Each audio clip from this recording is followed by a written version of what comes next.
ॐ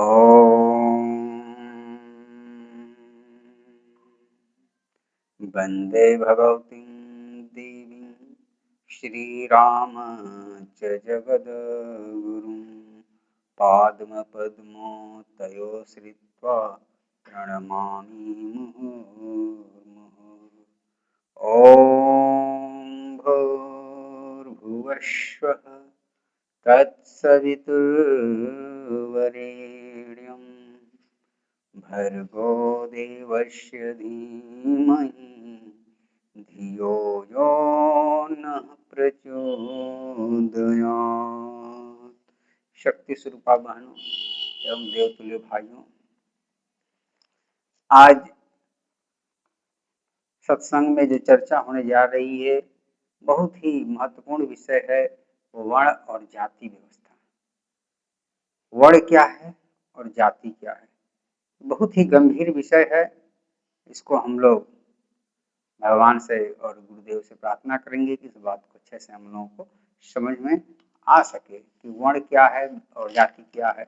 वर्ण अलग है या जाति अलग, दोनों अलग अलग हैं कि दोनों एक ही हैं, इसी के बारे में हम लोग अध्ययन आज इसके बारे में समझेंगे। इसमें तो ऐसे तो वर्ण का सामान्यतः वर्ण मतलब संस्कृत में अक्षर भी होता है, जैसे क ख ग हम लोग पढ़ते हैं।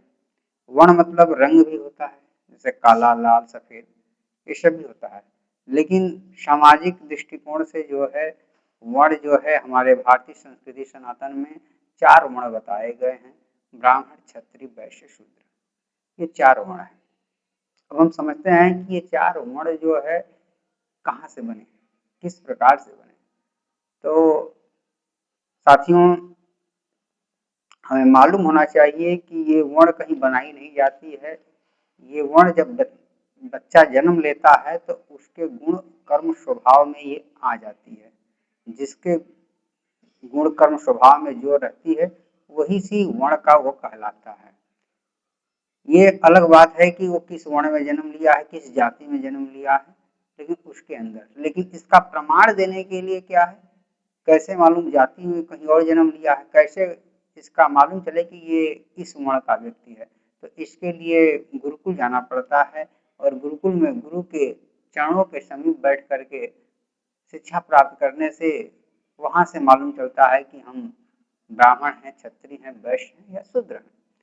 इसी को भगवान कृष्ण कहते हैं गीता में अर्जुन से 4थे अध्याय के 13वें श्लोक में कहते हैं, चातुर्वर्ण्यम मया सृष्टम गुण कर्म विभाक्ष। तो अर्थात चातुर्वर्ण्यम मया सृष्टम मतलब कि चतुर्व 4 वर्ण जो है हमारे द्वारा गुण कर्म विभाग, गुण कर्म के द्वारा विभाग इसको अलग अलग किया गया है।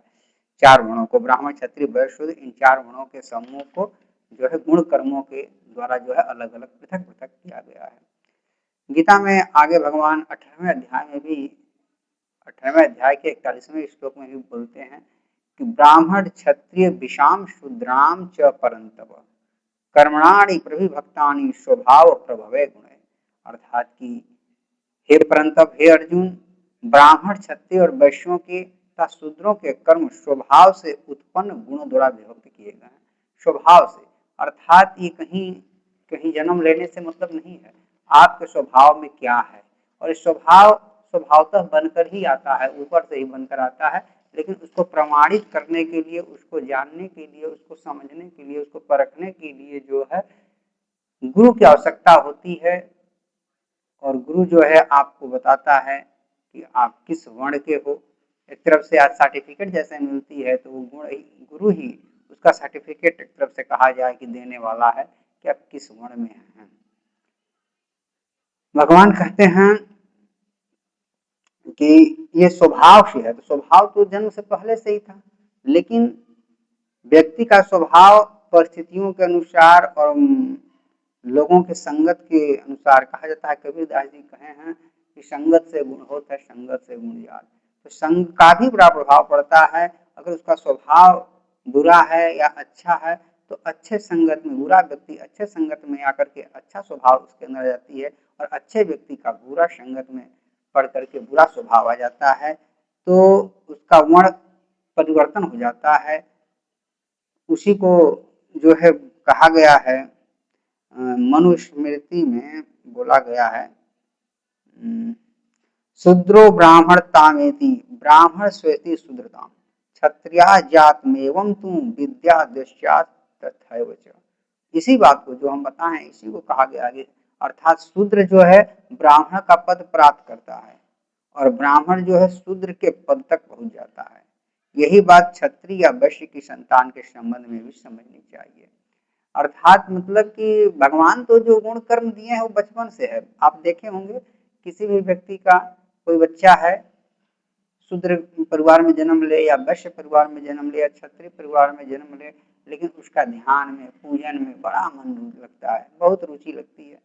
और वेद का पढ़ना, अच्छी अच्छी पुस्तकें पढ़ना, बच्चों को अच्छी अच्छी ज्ञान बुद्धि बताना, अपने से छोटे बच्चों को इकट्ठा करके उनको पढ़ाना लिखाना, और जो है क्या कहते हैं हम, हाँ संगीत वंगीत में रुचि भी रहती है, हाँ व्याकरण में रुचि रहती है, पढ़ाई लिखाई में बहुत ज़्यादा रुचि रहती है। तो पूजा पाठ में यज्ञ करना, हवन करना, तो अर्थात वो किसी भी वर्ण में जन्म लिया हो, लेकिन वो जो है स्वभाव से जो जन्म का स्वभाव है उसका पंडित का है, ब्राह्मण का है, तो वो ब्राह्मण वर्ण का हुआ। लेकिन इसको प्रमाणित करने के लिए उसे आगे जाना पड़ता है गुरु के पास। उसी तरह से कोई क्षत्रिय है वो भी ब्राह्मण का आचरण रहता है उसके अंदर। और बहुत से ब्राह्मण भी के घर में जन्म लिए हुए बच्चे होते हैं जो जन्म तो लेते हैं ब्राह्मण के घर में, उनके पूर्वज जो है ब्राह्मण होते हैं, लेकिन वे जो है खुद शूद्रों की भांति कर्म करते रहते हैं, उनके स्वभाव में शुद्धता रहती है, मार काट और तामसी भोजन, तामसी चीजें, तामसी क्रियाएं। उसी तरह से ब्राह्मण के परिवार में जन्म लिया हुआ बच्चा जो है क्षत्रित्व का स्वभाव का होता है, क्षत्रिय की तरह उसे लोगों की रक्षा करने में रुचि मिलती है और सारे काम उसको क्षत्रिय की भांति करता है, उसके स्वभाव में वही चीज रहती है। उसी तरह से ब्राह्मण घर में जन्म लिया हुआ बच्चा वैश्य व्यापार में काम करता है, व्यापार अच्छे से करना चाहता है, उसकी रुचि रहती है व्यापार में। तो उसी तरह से ब्राह्मण घर में जन्म लिया हुआ बच्चा शूद्र की भांति भी छोटे छोटे काम, तामसी चीजें और बहुत जो काम शूद्र करते हैं वैसा उसकी रुचि रहती है। लेकिन भले माँ बाप या समाज के डर से वो न करे, लेकिन जहाँ मौका मिलता है वही काम करता रहता है। तो कहने का मतलब यही है कि वो स्वभाव जो है अंदर से ही आती है, चाहे ब्राह्मण हो चाहे क्षत्रिय चाहे वैश्य शूद्र हो, रहती है। लेकिन उसको तराशा जाता है, उसको मौका मिलता है उस प्रतिभा को उजागर करने के लिए, तो वो गुरुकुल में होता है, गुरुकुल में जाता है। उसी के लिए मतलब कि स्कंद पुराण में एक श्लोक आती है कि जन्मना जायते शूद्र संस्कारात् द्विज उच्यते वेद पाठाद भवेद विप्र ब्रह्म जानाति ब्राह्मण। ये स्कंद पुराण का एक श्लोक आता है कि इसका मतलब होता है कि जन्मना जायते शूद्र, मतलब जन्म से जितने लोग हैं सभी लोग शूद्र ही पैदा होते हैं, लेकिन उसके संस्कार द्विज उच्यते, संस्कार से जो है संस्कार गुरु के आश्रम में जाकर के संस्कार कराए जाते हैं और संस्कार योग्यपवित संस्कार करा करके वो द्विज बनते हैं। द्विज अर्थात ब्राह्मण क्षत्रिय वैश्य बनते हैं। शुद्ध जो जिनका संस्कार नहीं हुआ है वही शूद्र, उनका स्वभाव तो है ब्राह्मण का, क्षत्रिय का, वैश्य का स्वभाव तो आ रहा है, और अच्छे कुल में भी ब्राह्मण क्षत्रिय वैश्य में जन्म भी लिए हों तो भी मतलब कि वो ब्राह्मण क्षत्रिय वैश्य नहीं है, क्योंकि वहाँ संस्कार उनका नहीं हुआ, मतलब गुरु प्रमाणित नहीं किया उनको। स्वभाव तो है, कार्य तो कर रहे हैं। उसी प्रकार से जिस प्रकार से किसी, अगर हम कह दें कि किसी कुंवारी लड़की को अगर कोई लड़का पुत्र प्राप्ति हो जाए तो उसकी सम्मान नहीं होती है, तो उसी तरह से उसके स्वभाव की सम्मान नहीं होता है। उसका भले ही ब्राह्मण का स्वभाव हो, क्षत्रिय का हो, वैश्य का हो अथवा शूद्र का हो, फिर भी वो शूद्र ही रहता है अगर वो गुरुकुल के पास नहीं रहता है, गुरु नहीं करता है। आज तो गुरुकुल समाप्त हो गई हैं, लेकिन जो गुरु बनाए हैं वो गुरु के पास न जाता हो तो फिर तो वो परेशानी ही परेशानी है, तो वो शूद्र ही रह जाता है। और उसके बाद कहा जाता है कि संस्कार दूषित, फिर वेद पाठाता विप्र, वेद को पढ़ने से जो है विप्र कहलाता है। ब्राह्मण का ही एक दूसरा रूप है विप्र। ब्राह्मण तो बहुत उच्च कोटि की चीज है, जो ब्रह्म जानाति, ब्रह्म यानी कि ईश्वर को जानता है, तमाम प्रकार की देवी देवताओं की पूजा न करे, तमाम प्रकार की तमाम इधर उधर भूत प्रेत और बैताल पिशाच और इंद्र दुर्गा आदि देवताओं में रुचि न रख करके ब्रह्म एकाएक ब्रह्म में जो तल्लीन हो जाता है उसे ही ब्राह्मण कहते हैं। तो ब्राह्मण होना तो बहुत बड़ी बात है, लेकिन ब्राह्मण का ही छोटा रूप होता है, विप्र वो लोग होते हैं और उन्हीं को ब्राह्मण समाज में बोला जाता है। तो कहने का मतलब कि अब आप खुद समझ सकते हैं कि वर्ण व्यवस्था, वर्ण क्या है। वर्ण जो है ब्राह्मण क्षत्रिय वैश्य शूद्र जो है ये वर्ण क्या है और इनका कैसा, कोई भी वर्ण है, लेकिन आज समाज में जो है ब्राह्मण परिवार में जन्म लिया है तो भी ब्राह्मण वो कहलाने का हकदार है, और क्षत्रिय परिवार में लिया है तो क्षत्रिय, वैश्य में लिया तो वैश्य, शूद्र में लिया शूद्र, भले ही गुण कर्म स्वभाव कुछ भी हो उसे लोग समाज कहा जाता है ना कि प्राचीन काल की बातें अलग थी, लेकिन जो परंपरा बन जाती है परंपरा को तोड़ना बड़ी मतलब कि सबके बस की बात नहीं होती है। बहुत ताकतवर व्यक्ति जो साहसी होता है वही परंपरा को तोड़ सकता है। तो ये परंपरा टूटनी चाहिए लेकिन नहीं टूट रहा है, तो कोई बात नहीं है, अपना धीरे धीरे धीरे धीरे आएगा समाज, जिस समय टूट जाएगा। और जैसे प्राचीन काल में था, सतयुग में था, त्रेता में था, द्वापर में थोड़ा बहुत था, कलयुग में एकदम खत्म हो गया है लगभग। तो बहुत से इसके इतिहास भी बहुत से हैं। तो ये हमारी हुई मतलब कि ये हुआ क्या कहते हैं वर्ण के बारे में हुआ। अब वर्ण ये हो गया। अब जाति, जाति वो होती है, जाति जो है जिस परिवार में हम जन्म लिए, जिस वर्ण में हम जन्म लिए। जातियां वर्ण जो है 4 होते हैं लेकिन जातियां अनंत होती हैं। जैसे ब्राह्मण, ब्राह्मण वर्ण है तो ब्राह्मण वर्ण में भी तमाम प्रकार की जातियां हैं। जैसे चौबे, 4 वेदों को पढ़ने वाला चौबे, और जो होते हैं शुक्ला यानी शुक्ल यजुर्वेद का अध्ययन करने वाले जो होते हैं उसी ब्राह्मण में सब वही पढ़े ही हैं, वही अध्ययन किए हैं तो वो शुक्ला होगा। और उसी के बाद जैसे क्या कहते हैं पांडे, पांडे जो है पंडित, पंडित अर्थात चारों वेद उपनिषद 108 उपनिषद और दर्शन जो है पढ़े तो उसे पांडे कहते हैं। सारा ज्ञान पंडित, पंडित उसे कहते हैं जिसके पास सारा ज्ञान हो, तो वो सारा ज्ञान जो है उनके पास रहता है तो वो पांडित्य है, पांडे। इसी तरह से बहुत से हैं तिवारी, 3 वेदों को पढ़ने वाले तिवारी हो गए, उसी को त्रिवेदी भी कहते हैं और आगे जाकर तिवारी हो तब्दील हो गया है। इसी प्रकार से तमाम जातियां हैं, ब्राह्मण में भी मतलब वही एक वर्ण है। अब उसमें जो है जो जैसे से कर्म किया, जैसे कर्म के अनुसार पर गुण कर्म स्वभाव, ये तीनों के आधार पर तो हमारी वर्ण व्यवस्था बन रही है। और सिर्फ हमारा गुण मतलब गुण तो अलग हुआ, कर्म हम गुण कुछ और रखते हैं लेकिन जबरदस्ती कर्म कोई और कर रहे हैं तो भी हमारी जाति बदल जाती है, क्योंकि हमारे पास गुण तो है लेकिन हमारे पास वो सामर्थ्य नहीं बन पा रही है वो करने के लिए, या कोई अड़चन आ जा रहा है या जबरदस्ती करना पड़ जा रहा है, तो जो करेंगे वही लोग कहेंगे। अगर हम दुकान पर मोची के दुकान पर जाकर के जूता चप्पल लेकर बैठेंगे तो भले ही हम किसी धर्म में, किसी जाति में, किसी वर्ण के हो, लेकिन वहाँ पर मोची ही हमें कहा जाएगा। और कोई जो अनजान व्यक्ति रहें, जो जानने वाले हैं वो तो मान लीजिए कह देंगे कि अरे भैया आप यहाँ कैसे बैठे हैं, लेकिन अनजान व्यक्ति तो मोची ही कहेगा। अब किसी वर्ण व्यवस्था में हो, जाति में हो, अगर तलवार लेकर लड़ना शुरू किए हैं, बंदूक लेकर लड़ना शुरू किए हैं तो छत्री में ही आते हैं। आज के समाज में भले उन्हें सैनिक के रूप में कहा जाता है, पूछा जाता है कि आप किस जाति के हैं, लेकिन पहले के जमाना में ऐसा नहीं था, जो था वो छत्री ही है। परशुराम जी एक क्षत्रिय योद्धा थे, क्षत्रिय ब्राह्मण थे। हाँ, वो क्षत्रिय भी थे, वो ब्राह्मण थे। ऐसे योद्धा जो हमारे परशुराम जी थे, परशुराम जी महाराज, जो कि एक ब्राह्मण होते हुए भी क्षत्रिय थे, यानी ब्राह्मण परिवार में जन्म लिए, लेकिन गुण कर्म स्वभाव तो उनका गुण भी क्षत्रिय का था, कर्म भी क्षत्रिय का था, और ब्राह्मण का भी गुण था उनके पास और कर्म भी था। यज्ञ करते थे, उपासना करते थे, संध्या बंदन करते थे, दान लेते थे, दान देते थे, अर्थात उनके पास दोनों था, इसलिए वो दोनों कहलाए, क्षत्रिय भी कहलाए और ब्राह्मण भी कहलाए। जन्म उनका ब्राह्मण परिवार में हुआ था इसलिए उसको ब्राह्मण ज्यादा मान लेते हैं। वो मतलब धन्य है जो ब्राह्मण उनका स्वभाव भी हो और ब्राह्मण वर्ण में भी जन्म लिए हो, ब्राह्मण जाति में जन्म लिए हो। वो धन्य है जो क्षत्रिय वर्ण होकर के क्षत्रिय में जन्म लिए हो।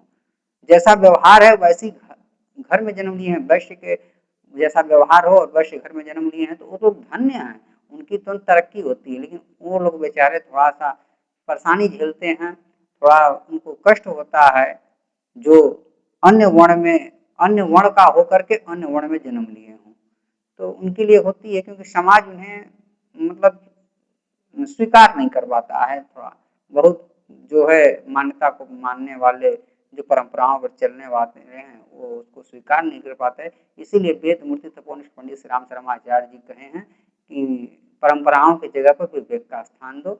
और हमारे यहाँ तो ऋषि मुनियों ने ही कह दिया है कि जो चीज पुराणों में लिखा गया है उसको मत मानो, उपनिषद का मानो। जो उपनिषद और वेद में लिखा गया एक ही चीज है, तो वेद की बात मानो। वेद प्रमुख है, वेद और वेदांग, वेदांग अर्थात उपनिषद, वेद, ये दोनों ही मतलब कि हाँ, यही दोनों जो है मेन है। यहाँ तक कि मनुस्मृति में भी जो लिखा हुआ है उसी चीज अगर वेद या उपनिषद में लिखा गया है तो मनुस्मृति को छोड़ करके उसमें, क्योंकि हमारे यहाँ श्रुति स्मृति दो दो चीजें हैं, तो दोनों में स्मृति जो है श्रेष्ठ जो है श्रुति है। तो इस तरह से हमारे यहाँ ये वर्ण व्यवस्था हुई। अब जाति व्यवस्था जो है हम आपको बता ही दिए कि जिसमें जन्म लिए हों। कोई लोहार है यानी कि लोहा का काम करता है तो लोहार है तो वो व्यापार कारीगर है, बना रहा है, बिना ज्ञान के बनाएगा नहीं तो वो वैसे में ही आएगा। लेकिन तो अब लोहार है तो उसे जो है लोहा काम करता है तो लोहार, और उसी जाति में लकड़ी का काम करता है तो बढ़ई। अगर कोई नाई नाव का काम करता है, सेवा का काम करता है तो शूद्र में आता है, लेकिन उसको भी अगर बिजनेस के तौर पे कर रहा है तो वैश्य। ये सब शूद्र में आते हैं इसलिए कि उनके पास कला रहते हुए भी पारंपरिक कला, माँ बाप से प्राप्त हुए कला को सीखते हैं और बिना गुरु नहीं बनाते हैं। और पारंपरिक कला जो है माँ बाप से जो कला है उनके पास जो गुण है वही वो सीख करके उसी काम को करते हैं। और कोई उनका बिजनेस नहीं है, कोई व्यापार नहीं है, दूसरों की सेवा करते हैं। सेवा करने पर उन्हें अन्न की प्राप्ति रहती है, उसे हम शूद्र ही कहते हैं। नाव को भी एक तरह से शूद्र ही माना जाएगा। नाई जो है अगर कहें अगर बिजनेस अगर कर रहा है लोहार तब तो मान लीजिए वैश्य में आ गया, लेकिन अगर वो निःशुल्क अगर बना रहा है, अगर उसको मिल रहा है तो वो हो गया मतलब सेवा कर रहा है, उनकी जरूरत है, जरूरतें पूरा कर दिया तो वो हो गया शूद्र। उसी तरह से तेली है अपना बनिया में, वो भी वैश्य में आते हैं क्योंकि वो तेल पेर करके तेल का व्यापार करते हैं। तेल फ्री में नहीं देते हैं, व्यापार करते हैं, सेवा नहीं करते हैं। वे पैसा दोगे तो देंगे, यहाँ तक कि ब्याज का पैसा, तो वो वैश्य में ही आते हैं। तो उसी प्रकार से अगर हम कह दें छत्री हैं तो छत्री जो है लोगों की रक्षा करते हैं तो वो जो है छत्री में आ जाएंगे। छत्री में राजपूत होते हैं और उसके बाद में ठाकुर भी लोग कहते हैं कहीं कहीं। तो ऐसे कई ठो उसका नाम है, कई जातियां हैं उसमें और कई कुल हैं। चंद्रवंश और सूर्यवंश तो बहुत प्रमुख वंश है, उसके बाद भी शाक्य वंश कौन कौन से वंश है, और ये दोनों ही मात्र सूर्यवंश और चंद्रवंश से ही आए हैं। यहाँ तक कि कई ब्राह्मण भी, जैसे शांडिल्य ऋषि थे, शांडिल्य जो गोत्र है ब्राह्मण, जो शांडिल्य ब्राह्मण थे वो भी चंद्रवंश से आए थे, वो चंद्रवंश से आए थे, चंद्रवंश के क्षत्रिय थे और वहां से वो आए थे। तो ऐसे इसी प्रकार से भागवत में ये बात लिखी हुई है। तो इसी प्रकार से जो है जाति आपको समझ में आ गई कि जो जो काम करता है एक ही वर्ण में रहते हुए भी जो कार्य अलग अलग करता है तो अलग अलग कार्य के अनुसार अलग अलग जातियां बन जाती हैं। हाँ, जैसे हमने एग्जाम्पल आपको बता ही दिया बढ़ई का, लोहार का, और उसका जो है सुनार भी आ गए, गहना गढ़ रहे हैं, सुनार हो गए। सुनार भी पहले परशुराम के समय वो क्षत्रिय जाति में थे, लेकिन उनका कर्म बदल गया, व्यवसाय बदल गया, सुनार में आ गए। असली सुनार जो है क्षत्रिय में आते हैं, जो कि खत्री और सुनार स्वर्णकार जो है दोनों भाई ही कहलाते हैं। दोनों अलग अलग थे, एक ही क्षत्रिय थे। वो अपने में रह गए तो छत्री से खत्री बन गए, ये छत्री से स्वर्णकार बन गए, सोनी बन गए। तो ऐसे ही तमाम जातियां हैं। उसके बाद में किसान है अपना, लोगों किसान है, खेत किसी और का है, बीज किसी और का है, बैल किसी और का है, वो सिर्फ जोत रहा है, खेत को जोत रहा है, पौधा सींच रहा है, तो वो शूद्र में आ गया।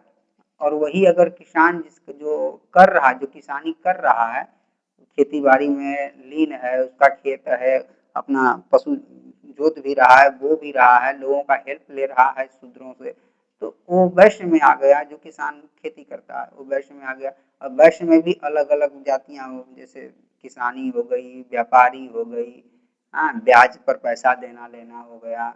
तो ये सब चीजें हैं जातियां। जातियां मतलब कि जो हम काम कर रहे हैं वो जातियां हो गई, ड्राइवर जातियां हो गई, तमाम प्रकार की, डॉक्टर भी एक जातियां ही हो गई हैं। तमाम प्रकार की ये जातियां हैं, जो काम कर रहे हैं वो जातियां हो गई। और वर्ण तो मात्र 4 ही 4 हैं, तो वर्ण और जाति। दोस्तों, इसको हमें तो लग रहा है कि आप लोग समझ गए होंगे। वर्ण जो है, इसका निष्कर्ष यही है कि जाति हमारी जाति ही बदल सकती है और वर्ण ही बदल सकता है। या यूं कहें कि जाति हम अपने परिवार से प्राप्त करते हैं, जिस परिवार में जन्म लिए हैं, जात कर्म संस्कार होता है, तो वहाँ से जाति हमारी जात कर्म संस्कार यानी कि हमारे परिवार का संस्कार आता है। और जाति का जो हमारे पिताजी करते थे, दादाजी करते थे, वही काम हम भी करने लगे, तो जाति हो गई। तो इसको भी हम काम छोड़ करके बदल सकते हैं। लेकिन वर्ण जो है ये अंदर जाती है, जातियां तो हमें सीखनी ही पड़ती है। मजबूरी में आकर के हमारे पास ब्राह्मण का स्वभाव है, ब्राह्मण कर्म में मजबूरी में आकर हम मजदूरी कर रहे हैं, मेरे पास कुछ नहीं है, मैं सोच रहा हूँ मेरे पत्नी मेरे बच्चे भूखे न मरे, इसलिए मैं तो सह ले रहा हूँ, अपना ब्राह्मणोचित कार्य करके सह लेता हूँ, चलो भाई आधे पेट खा लूँ। लेकिन तो पत्नी बच्चों का हमने नहीं पेट सह पाए, तो हमें ब्राह्मणोचित कर्म छोड़ करके वेद पढ़ना, लोगों को पढ़ाना, दान देना छोड़ करके यज्ञ कराना छोड़ करके हमने उस समय में जाकर किसी की मजदूरी कर लिया, मजदूरी करके पैसा लाया, अपने पत्नी बच्चों का पेट भरना, माँ बाप को का ध्यान रखना। तो मैं तो शूद्र हो गया ना। अब क्या हो गया कि स्वभाव तो कुछ है, लेकिन जबरदस्ती मैं चाह करके भी अपने स्वभाव पर अड़िग न रह पाया, उसी को किया। जिस प्रकार से शेर का स्वभाव है मांस खाना, लेकिन चाह करके भी वो करता है, क्या कहते हैं, घास नहीं खाता है तो मर जाता है। लेकिन हम मनुष्य ऐसे हैं, मनुष्य जो है शाकाहारी भी होना चाहिए, मांसाहारी भी होना चाहिए, सर्वाहारी भी होना चाहिए। तो कहने का मतलब है सर्वाहारी मनुष्य जो है एक सर्वाहारी प्राणी है। लेकिन धर्म शास्त्र सभी लोग कहते हैं, धर्म कहते हैं शाकाहारी बनो, शाकाहारी बनो, शाकाहारी रहो। क्योंकि हम शेर नहीं है, शेर रहते तो हम कहते हैं हम मांसाहारी हैं, मर जाएंगे लेकिन हम घास नहीं खाएंगे। गाय कहेगी हम शाकाहारी हैं, मर जाएंगे लेकिन मांस नहीं खाएंगे।